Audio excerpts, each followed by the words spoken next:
Ahilyanagar citizen news, जे आपल्या मनात तेच आमच्या बातमीत। श्रीगोंदा तालुक्यातील शेतकरी सध्या अवकाळी पावसाच्या अनिश्चिततेमुळे चिंतेत सापडले आहेत।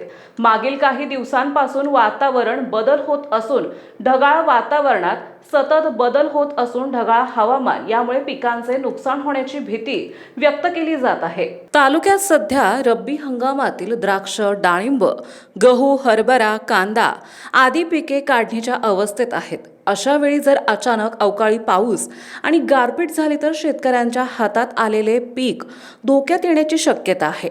विशेष कांदा पिकासाठी सध्या काढणी आणि साठवणुकीचा काळ सुरू असून पावसामुळे कांद्याची गुणवत्ता घसरू शकते, तसेच सडण्याचा धोका वाढतो। शेतकऱ्यांनी आधीच उत्पादन खर्चात मोठी गुंतवणूक केली आहे।